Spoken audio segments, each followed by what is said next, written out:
Assalamualaikum warahmatullahi wabarakatuh. Bismillah, alhamdulillah, wassalatu wassalamu ala rasulillah Sayyidina Muhammad ibni Abdillah wa ala alihi wa sahbihi wa man tabi'a rusdah, la hawla wa la quwata illa billah. Rabbi shrah li sadri wa yassir li amri wa hlul 'uqdatam min lisani yafqahu qawli, amma ba'du. Para kiai, ibu nyai, para gus, ustad, ustadzah, sedaya jamaah, sedulur pengaosan kitab Al-Hikam ingkang dirahmati kalian Allah. Mugi-mugi kula lan panjenengan tansah pikantuk ridho, pangapura, pituduh, pitulung, keselamatan, kesehatan, awake berkah seger waras, akeh duit, akeh beras, masalah urusannya beres tuntas, utang-utangnya lunas, dan bahagia tanpa batas. Amin ya rabbal alamin. Alhamdulillah. Wekdal menika kula panjenengan ditakdirake kalian Gusti Allah saged maca kitab Al-Hikam. Insyaallah istiqomah. Sak menika pasal 108, 108. Dikuasai nafsu itu lebih berat daripada tersesat di jalan Allah. Loh kok ngono? Ya iya. Kalau nafsu sudah menguasai akal, menguasai hati, wes apa yang benar bisa jadi salah, apa yang salah bisa jadi benar. Akhirnya kita tidak punya pegangan, tidak punya pedoman, dan itu berlarut-larut sampai jauh dan akhirnya menjauhkan kita dari Allah. Kalau kita itu belajar ilmu agama, baik syariat, tarekat maupun hakikat, semua sudah ditulis dengan beberapa macam metode dan teknis yang bersumber dari Al-Quran dan Al-Hadis, dari para ulama-ulama yang berkejadian mengungkapkan pengalaman yang mereka temui, ya, diungkapkan dalam kitab-kitab, meskipun banyak dari beberapa kitab tasawuf tentang makrifat hakikat yang habis waktu zaman kerajaan Mongol menyerang Turki, menyerang Yaman, menyerang Baghdad pada saat itu. Tapi masih banyak juga yang diselamatkan oleh Allah sampai pada kita hari ini. Untuk itu saudara-saudaraku, kita mohon kepada Allah, mudah-mudahan apa yang kita bahas, kita kaji kali ini diiringi hidayah pertolongan Allah,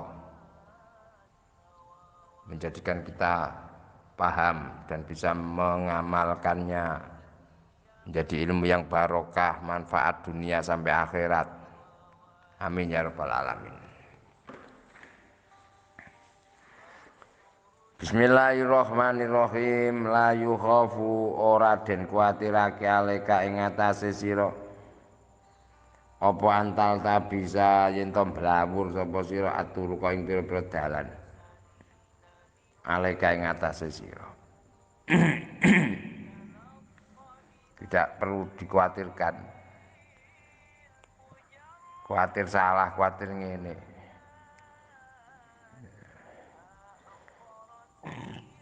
Anane salah iku supaya bener dikandani. Sing penting awake dhewe rumangsa iso. Nek niat belajar kudu ngrumangsani bodho. Nah nek kapane belajar njek pedoman karo panemune dhewe. Nah iku berarti dikuasai karo akal dan nafsu. Kalau sudah dikuasai itu nafsu menang, ya kita enggak akan bisa berubah. Enggak wong alus. Wa inna ma yukhafu wa ing pestine den kuwatirake ale kang atas sira apa min ghalabatil hawa saking oleh ngalahake hawa nafsu marang sira, mengalahkan akal dan keimananmu. Karena secara proses diri energi zikir nur rububiyah akan disalurkan ke otak dan alam bawah sadar kita, sehingga akhirnya itu berkembang menjadi suatu keyakinan berkembang menjadi keimanan. Dari keimanan itulah bertambah berkurang sampai akhirnya kita menemukan kebenaran hakiki, kemakrifatan, dan akhirnya wusul kepada Allah kamil mukammal. Disitulah kita kembali kepada fitrah sebagai khalifah di dunia. Karena terlalu banyaknya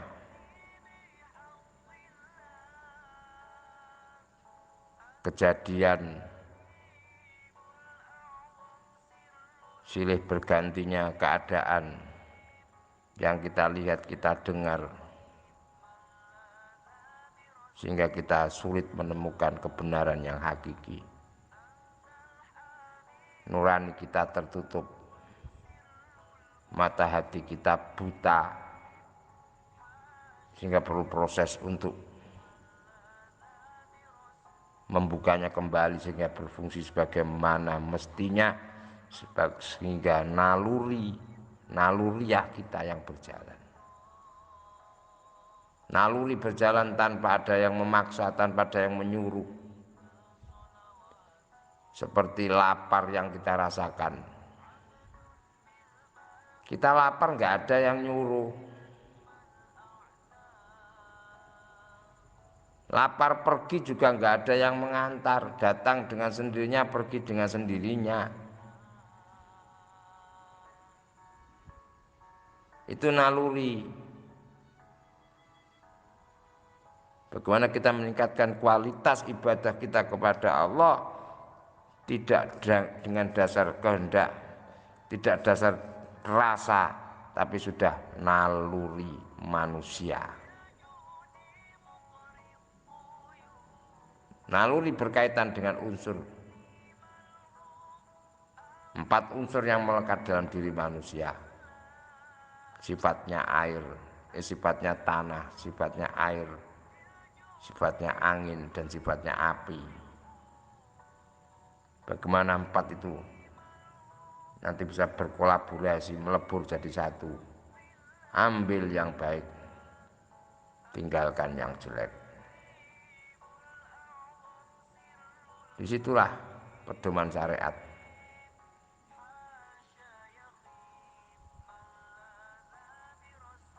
Sehingga ketika sudah mengetahui mana yang jelek, mana dan yang baik, akal akan tunduk dengan syariat. Disitulah akal sebagai makhluk yang diamanati oleh Allah untuk mengendalikan nafsu kita. Nafsu amarah, nafsu lawamah, nafsu sofiyah atau mulhamah, dan nafsu mutmainnah. Allah.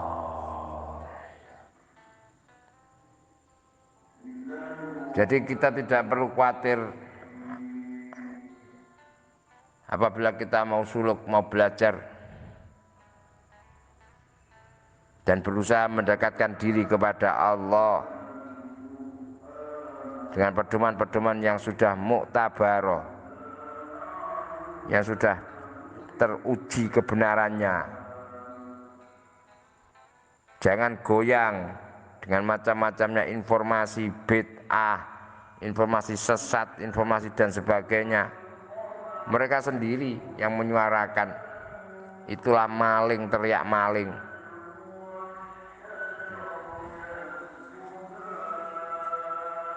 Tingkah lakunya tidak sesuai dengan apa yang mereka ucapkan. Meskipun amar ma'ruf nahi mungkar itu pun juga dengan bil hikmah wal mau'izatil hasanah. Tidak semata-mata semena-mena membenarkan apa yang menjadi pendapat. Itu bukan namanya kebenaran, tapi suatu pembenaran. Apa yang dibenarkan belum tentu benarnya. Jalan menuju Allah Subhanahu wa taala sudah sangat jelas dan terang. Manut ulama, manut kiai. Mau sing gak jelas-jelas dinut. Apalagi zaman sekarang, media sosial, informasi, teknologi sangat mendominasi, menjadikan orang-orang yang belum punya dasar, belum punya pedoman, mereka punya semangat untuk merubah diri menjadi lebih baik. Apa yang terjadi? Logikanya yang terlalu dipakai, padahal urusan agama banyak yang tidak mampu untuk dilogikakan. Analisa analog hanya sebatas suatu gambaran, tapi bukan itu kenyataan. Saudara-saudaraku, Allahumma shalli ala Muhammad. Kebenaran yang datang dari Allah, itulah panduan yang meniti kepada kita ke dalam jalan kebenaran yang harus dijadikan pegangan hidup. Allah menurunkan Al-Quran, mengutus para rasul sebagai bukti dalil-dalil yang nyata, di mana rasul itu diteruskan oleh para ulama ul amilin yang sudah jelas secara testimoninya, sudah jelas kemanfaatannya sampai mereka meninggal dunia. Meskipun jajah sudah dikebumikan, tapi mereka seakan-akan masih hidup. Kita lihat para wali songo yang ada, Mbah Sunan Ngampel, Sunan Giri, Malik Ibrahim, Sunan Derajat, Maulana Ishaq, Syekh Asmoro Kondi, Maulana Asmoro Kondi, dan seterusnya, Sunan Kalijogo, Sunan Muria, apa seperti Dhuwur Gunung, Cirebon, dan seterusnya. Mereka sudah puluhan tahun, bahkan ratusan tahun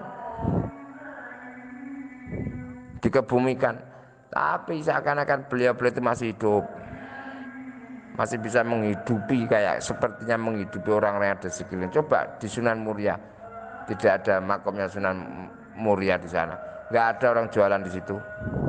Ngapain? Sing mati iso ngkei dalan urip karo sing jek urip. Kita yang masih hidup, bagaimana dengan diri kita? Jadi aja khawatir, sadung suluk dan bengek, sementing jelas anate, jelas keilmuane. Ngono. Sementing dilakoni.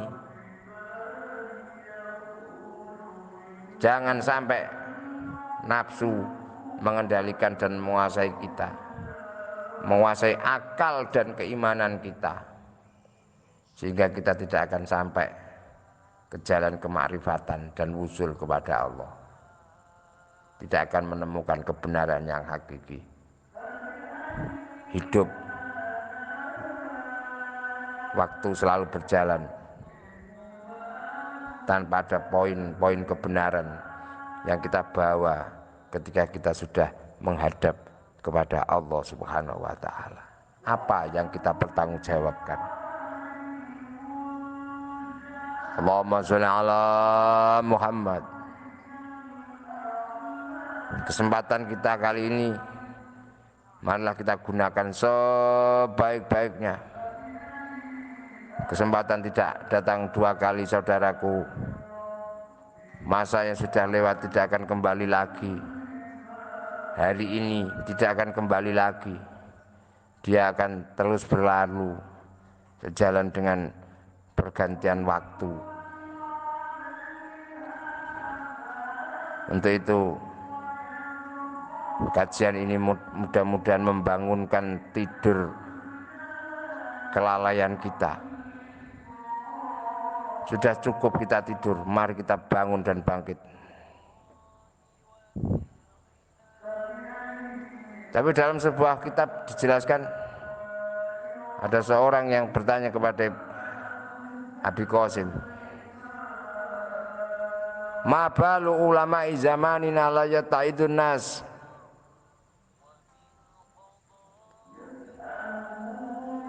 Apa sih yang menjadikan ulama-ulama kita sekarang ini tidak bisa memberikan satu mauidhah, memberikan pencerahan kepada manusia, kepada umat sebagaimana ulama-ulama yang terdahulu? Apa jawab Abi Qasim? Kalau ulama zaman dulu yang mereka hadapi orang-orangnya sedang tidur, sudah selayaknya orang yang bangun bisa memberi arahan, membangunkan orang-orang yang masih tidur. Beda dengan zaman yang kita hadapi sekarang, saudaraku. Ulama-ulamanya tidur, sementara yang dibangunkan adalah orang-orang yang mati. Bagaimana orang tidur bisa membangunkan mati? Padahal an-naum akhul maut, tidur itu dulure mati. Padha dene. Untuk itu dalam majelis ini, dalam persaudaraan di grup ini, mudah-mudahan Allah memberi anugerah pertolongan kepada kita, memberikan hidayah kepada kita, saling sharing, bersilaturahmi, meskipun jauh di mata, dekat di doa, jauh di mata, dekat di WA. Rabbi fa'anfa'na bi barakatihim wa dinal husna bi hurmatihim wa amitna fi tariqatihim wa muafatihim minal fitani. Kiranya itu yang bisa saya sampaikan, kurang lebihnya mohon maaf. Wassalamualaikum warahmatullahi wabarakatuh.